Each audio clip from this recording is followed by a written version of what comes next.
गारपिटीने शेतकऱ्यांचे कंबरडे मोडले, तुटपुंजी मदत नको. शिरपूरच्या शेतकऱ्यांचा ठिय्या आंदोलनाचा इशारा. शिरपूर तालुक्यात 26 जानेवारी अखेर झालेल्या अवकाळी पाऊस आणि गारपिटीने भाटपुरा, अजनाड, सावेर व होळणांथे परिसरातील शेतकऱ्यांचे अक्षरशः कंबरडे मोडले. अनेक शेतकऱ्यांच्या पिकांचे 100% नुकसान झाले. प्रशासनाकडून पंचनामेही करण्यात आले, मात्र प्रत्यक्षात मिळालेली नुकसान भरपाई अत्यंत तुटपुंजी असल्याने शेतकऱ्यांमध्ये संतापाची लाट उसळली आहे. वाढीव नुकसान भरपाईच्या मागणीसाठी शेतकऱ्यांच्या वतीने तहसीलदारांकडे अनेकदा निवेदने देण्यात आली, मात्र त्यानंतरही कोणतीही ठोस दखल न घेतल्याने अखेर शेतकऱ्यांच्या प्रश्नाला अधिक जोरकसपणे पुढे नेण्यासाठी शिरपूर फर्स्टच्या वतीने 20 मार्च रोजी धुळे जिल्हाधिकारी कार्यालयात जिल्हा उपजिल्हाधिकारी शरद पवार यांना निवेदन देण्यात आले. या निवेदनातून नुकसानग्रस्त शेतकऱ्यांना तातडीने वाढीव नुकसान भरपाई द्यावी अशी जोरदार मागणी करण्यात आली.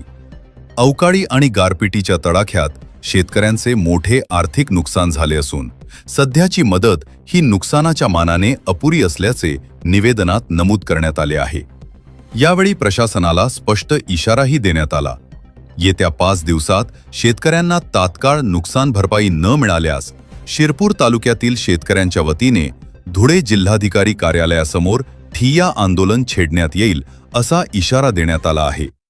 त्यामुळे आता प्रशासन शेतकऱ्यांच्या या गंभीर मागणीकडे किती तत्परतेने लक्ष देते याकडे सर्वांचे लक्ष लागले आहे. निवेदन देताना शिरपूर फर्स्टचे चेतन मोरे, अनिल राजपूत, स्वप्नील देसले आणि हंसराज चौधरी उपस्थित होते. शिरपूर तालुक्यात जानेवारी महिन्यामध्ये अवकाळी पावसामुळे जोरदार गारपिटीने शेतकऱ्यांचे 100% नुकसान झालेले होते.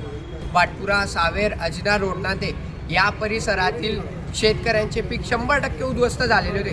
त्यानंतर 2-3 दिवसात पंचनाम्याची प्रक्रिया देखील पार पडली आणि गेल्या 5-7 दिवसाआधी शिरपूर तालुक्यातील या परिसरातील सर्व शेतकऱ्यांनी शिरपूर तालुक्याचे तहसीलदारांना निवेदनाच्या माध्यमातून हा इशारा देखील दिलेला होता, परंतु अद्यापही त्यावरती कुठलीही कारवाई प्रशासनाने केलेली नाही. शेतकऱ्यांना वाढीव नुकसान भरपाई ही तात्काळ मिळावी ही मागणी घेऊन आज धुळे जिल्हाधिकारी यांना प्रातिनिधिक स्वरूपामध्ये आम्ही निवेदन दिलेलं आहे. आणि येत्या 4-5 दिवसामध्ये जर का शेतकऱ्यांना वाढीव नुकसान भरपाई मिळाली नाही तर शिरपूर तालुक्यातील शेतकरी या धुळे जिल्हाधिकाऱ्यालयाबाहेर ठिय्या मारतील आणि हा शेतकऱ्यांचा होणारा उद्रेक हा प्रशासनाला झेपणार नाही हा इशारा देखील आम्ही निवेदनाच्या माध्यमातून दिलेला आहे.